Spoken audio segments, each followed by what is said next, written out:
everybody, on today's video I want to tell you a little bit about the Silkie breed of chicken. I have several different color variations of Silkie, some of which I hatched myself, some came from a hatchery, and some came from a breeder. So I will show you the differences in those. And Silkies do lay a very small off-white colored egg like this here. Super friendly breed. They are very gentle, easily picked up. I apologize about all the background noise here. I have many broody hens right now. Silkies themselves are often broody. I swear I have some that are broody like every couple months. So they do make excellent mothers if you would choose to let them hatch babies.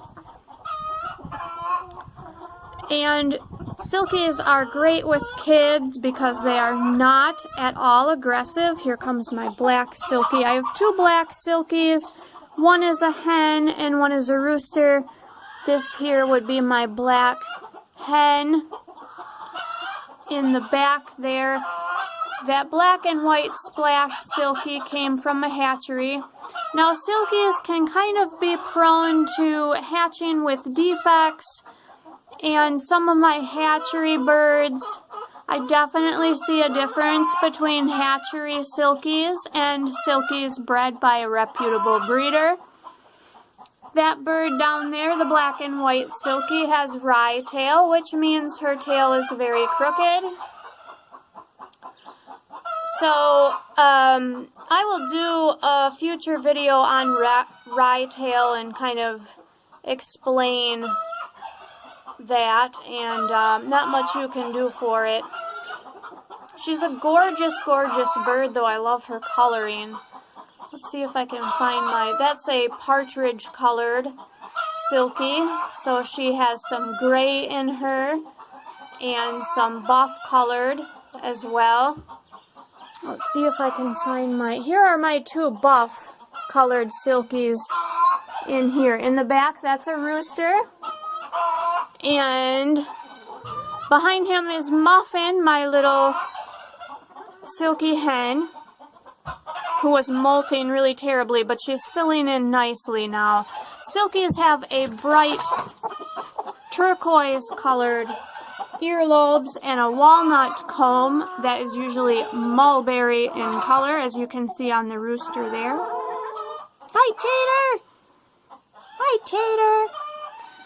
Now, I do have two Silkie roosters.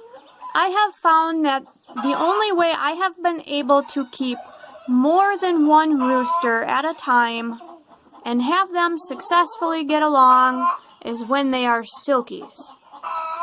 I've heard other people have issues, but I have not. Another thing that I have found here is that if my roosters are either introduced at a very young chick age or they are raised together, the roosters usually do okay. They get along pretty nicely. Let's see what else I have here. There goes my little black hen. Not sure where my rooster went. Sometimes the Silkie roosters tend to be good dads too. This breed is so gentle in nature that you can sometimes find the broody Silkie moms right next to a Silkie rooster, protecting the eggs and watching over with the hen. I'll see if I can get a little closer without her running away. Hi, Puff! Hi, Puff! I just love her coloring. Now, there's also two different kinds of Silkies. As far as facial feathers, there is bearded and non-bearded. I will show you the difference of what that looks like. Silkies were originated in Asia. As I mentioned, broody often.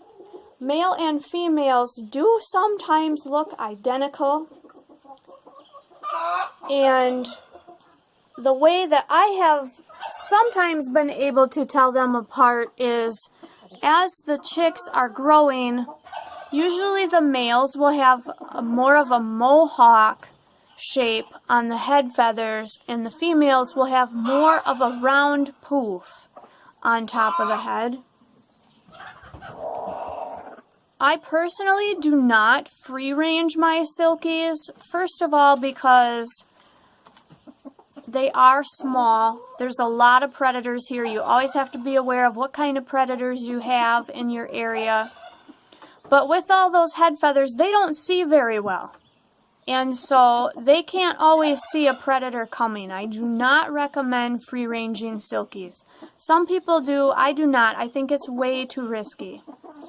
Also, if you first get into silkies, you might find that they do not go up the ramp at first. I don't know if it's because they don't see it, if because they're not the sharpest tool in the shed or what, but sometimes what you have to do is physically kind of walk them up the ramp until they get used to it and they understand that that's where they need to go at nighttime.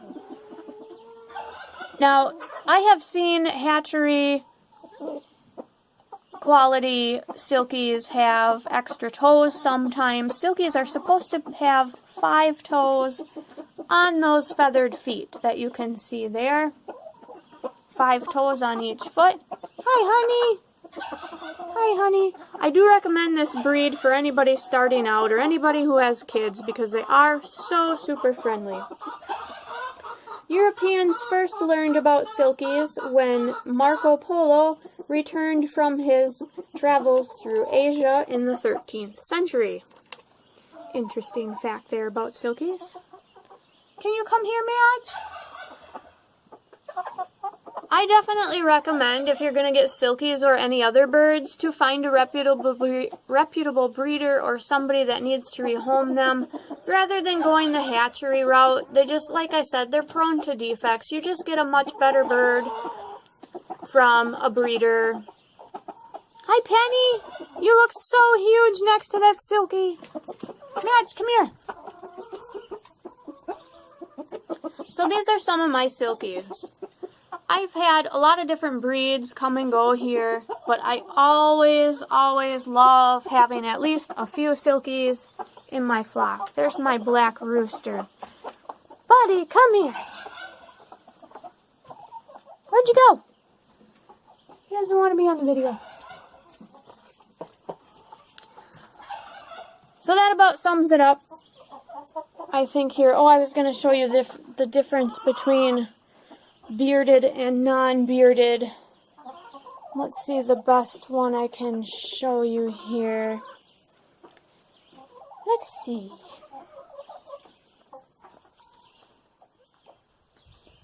I'll show you a non-bearded. They don't have as much feathers below the chin. Well, it's not a chin, but below the beak. And then bearded will have that tuft of feathers under the beak, and I have found that they have a bigger head poof of feathers also with the bearded silkie. So, okay, thank you so much for watching, everybody. And any questions, or if you would like to know where I got my silkies from, I can share my information with the silkie breeder that I get my birds from.